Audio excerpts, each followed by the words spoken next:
24 আর 71 আলাদা নয়। নাটক পাইছেন?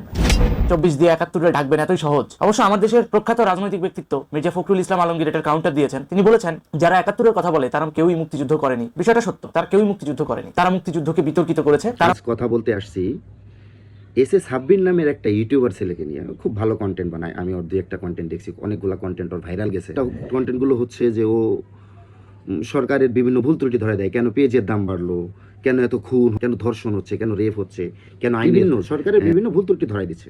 এটা সাধারণ একজন নাগরিক হিসেবে বলতেই পারে। কিন্তু সরকার কি বা এই যে উপদেষ্টারা আছে এরা কি সমালোচনার ঊর্ধ্বে? তাদের বিরুদ্ধে সমালোচনা করা যাবে না? আগে শেখ হাসিনা ডিজিটাল অ্যাক্ট একটা আইন বানাইছিল, ওই ডিজিটাল অ্যাক্টের আইনে তার বিরুদ্ধে কেউ কথা বললে তাকে ধরতো। এটা আইনের মাধ্যমে একটা প্রসেস ধরেন সেটা করে নিয়েছিল। এখন তারা আইন ছাড়াই মন চাচ্ছে ধরে নিয়ে যাচ্ছে বাসা থেকে, কেউ জানে না, কেউ কোনো নিউজ নাই, যেখান থেকে পারে সেখান থেকে উঠে নিয়ে চলে যাচ্ছে। দুই মাস ধরে ছেলের কোনো খবর নাই। সবাই তো মনে করছে যে ওরে কোথাও নিয়ে মেরে ফেলছে। ঠিক আছে, কোনো প্রকার আইনের সহায়তা পাচ্ছে না ছেলেটা। জুলাই আন্দোলনের কি মূল থিম কি ছিল? বাক স্বাধীনতা চাই, গণতন্ত্র চাই। কোথায় বাক স্বাধীনতা? হ্যাঁ, ছেলেটা তো অস্ত্র ধরে কাউরে গুলি করে নাই যে আপনি ওর জন্য সন্ত্রাস বিরোধী আইনে আরে গ্রেপ্তার করে রাখবেন। ও জাস্ট ক্যামেরার সামনে এভাবে কথা বলছে, আমি যেভাবে কথা বলতেছি এভাবে কথা বলছে, ক্যামেরার সামনে বিভিন্ন ইগুলো ও তুলে ধরছে, ফুটায় তুলছে। তো এটার ও এই অপরাধের জন্য ওকে জেলে যেতে পারে। হ্যাঁ, আমি আমার এই ভিডিওর নিচে ওর ইউটিউবের লিঙ্কটা দিয়ে দিব, আপনারা দেখে নেবেন যে ওর কন্টেন্টগুলো কী ছিল। জুলাই আন্দোলনের ফায়দা যারা পাইতেছে, হ্যাঁ, তাদের কাছে ওর ভিডিওটা অবশ্যই খারাপ লাগবে। কিন্তু খারাপ লাগলে তো কিছু করার নেই, মানুষ তো সত্য বলবেই। সাব্বিরের পক্ষে যদি আজকে আপনারা কথা না বলেন, আজকে সাব্বিরকে বিনা অপরাধে তুলে নিয়ে গেছে, কাল আপনাকে নিবে, আমাকে নিবে, কাউকেই ছাড় দিবে না।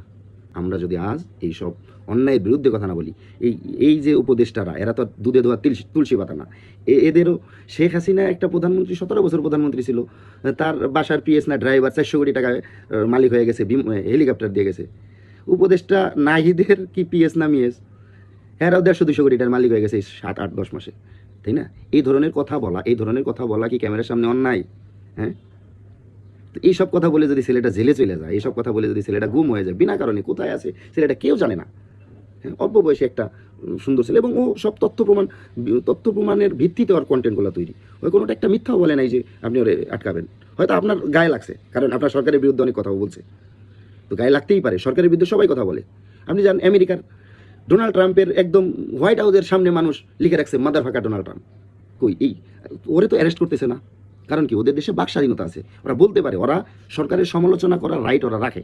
আমরাও সরকারের সমালোচনা করার রাইট কেন রাখবো না? কেন আমরা পাবো না? হ্যাঁ, কি আল্লাহর ফেরেশতা এসে পড়ছেন আপনারা? কথা হচ্ছে সাব্বির ভাইকে ছাড়তে হবে। সাব্বির ছেলেটা আপনাকে ছেড়ে দেন, অন্যায়, ও ঘরকে খুন করে নাই, রেপ করে নাই। আপনারা খুনি, রেপিস্ট, মার্ডারারদের তাদের সাইডে দিচ্ছেন। এই কিছুদিন আগে দেখলাম 6 জনের চোখ উঠায় ফেলছে, 6 জনের চোখ উঠায় ফেলছে। যেই ব্যক্তি, যে সন্ত্রাসী, তারে সাইডে দিছে বিনা কারণে, এবং 6 জনের কয়েকজন মারাও গেছে বৃদ্ধ হইয়া, এবং বাকি 4 জনকে দেখলাম এরা মানববন্ধন করতেছে, অন্ধ লোক মানববন্ধন করতেছে যে আমাদের চোখ উঠে ফেলেছে, আপনারা সেই আসামিকে সাইডে দিচ্ছেন। এইগুলা হচ্ছে আমাদের দেশে এখন। জঙ্গিদের সাইডে দিচ্ছেন।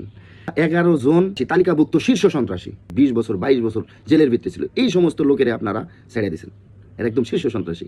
আর যে লোকটা ক্যামেরার সামনে একটু সমালোচনা করছে তারে গ্রেপ্তার করে রাখছেন। সমালোচনা সহ্য করার ক্ষমতা আপনাদের এখনো হয় নাই। হ্যাঁ, তো এক স্বৈরাচারের সরাই কি আমরা দ্বিতীয় স্বৈরাচারের আন্ডারে খপ্পরে পড়ছি? এরকমই তো ব্যাপারটা, যে সরকার চেঞ্জ হোক, ক্ষমতার পালা বদল হবে, কিন্তু আইন নিয়ম কানুন একই রকম থাকবে। আমরা জনগণ বোধাইয়ের মতো পড়ে থাকবো। আমরা যে জনগণ, আমাদের কথা বলার রাইটস নাই। কেন ভাই, তোমরা কারা?